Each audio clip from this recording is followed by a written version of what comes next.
Hi there, and welcome back to the channel. Throughout this series of videos, you will be introduced to topics in optimal control and estimation in a way that you can draw almost complete idea about optimal control and optimal observers. Most of the introduced materials during this journey is borrowed from the book, Applied Optimal Control, Optimization, Estimation, and Control, which is written by Arthur Bryson. This is the sixth part of this series. In the previous parts, we have covered the necessary and sufficient conditions for obtaining stationary points and specify them as minimum or maximum points for problems with equality and inequality constraints. In this video, we are going to apply the concepts of an optimum problem with equality constraints using dynamic systems. As an introduction to multistage systems, let us first consider a single-stage system. A system is initially in a known state described by x of 0, which is an n-dimension state vector. By choosing an m-dimension control vector u of 0 and through a pre-specified dynamic given by f of 0, the system can transit to a new state given by x of 1. This process can also be realized by the relation shown. The real question that must be asked here is how to choose the control vector u of 0. This is the main subject addressed by control theory. In this series, we are concerned about finding an optimal u of 0. To do that, we simply say that we need to choose u of 0 that minimizes a given index of performance. Here, the index of performance j, which is also known as cost function, is a function of x of 1, x of 0, as well as u of 0. If you watch closely, this is a parameter optimization problem with equality constraints. We have a cost function j. We also have an equality constraint, which is the given dynamic of the system. Please watch parts 2 and 3 of this series for information about this type of parameter optimizations. In order to define the h function, we can adjoin the dynamic function with performance index given by j as shown below.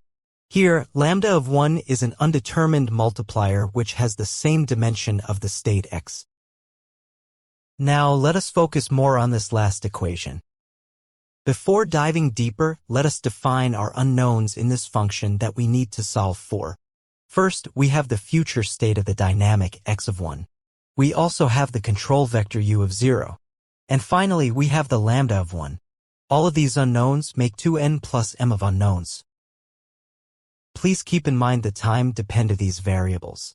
We have both x and lambda at one time ahead in future, while the control vector u is a current time same as the current state of the dynamic. At this point, let us define the following. Let the function h0 be given as shown. Then we can write the function j bar as shown. At this stage, we are ready to drive conditions to determine the unknowns based on the optimization problem we have defined. To do that, let us consider infinitesimal change in the function j bar due to infinitesimal changes in the unknowns x of 1, u of 0, and x of 0. If you apply these changes in the function of the j bar, we can write the following expression of delta of j bar. Please watch the first few minutes in part 5 of the series to understand what infinitesimal changes mean in a function. This expression can be written in more compact way as shown. If we look closer, we may come up with an expedition of lambda of 1 from this expression. But, to avoid determining delta of x of 1 in term of u of 0 by differentiating the system dynamic, we could, however, choose lambda of 1 to be as shown. Based on this choice, the expression of the delta j bar is changed to the following. We can observe this equation closer. In this expression, the partial derivative of h0 with respect to u of 0 is the gradient of the function j, our cost function, holding x of 0 constant and, at same time, satisfying the dynamic of the system. On the other hand, the partial derivative of h0 with respect to x of 0 is the gradient of the function j, holding u of 0 constant and, of course, satisfying the dynamic of the system. In addition, if the state of the system x of 0 is given, then we can say that delta of x of 0 will be 0. Based on all of these facts, it is clear that a stationary value of the function j bar and hence our original cost function j with given x of 0 is obtained when the partial derivative of h0 with respect to u of 0 is equal to 0. To sum up what we have stated, for a single-stage system, the given dynamic, the assumed expression for lambda of 1 as well as the condition of the partial derivative of h0 with respect to u of 0 are two n plus m equations that are essential to determine our unknowns x of 1, lambda of 1, and most importantly u of 0, which are also two n plus m in dimension.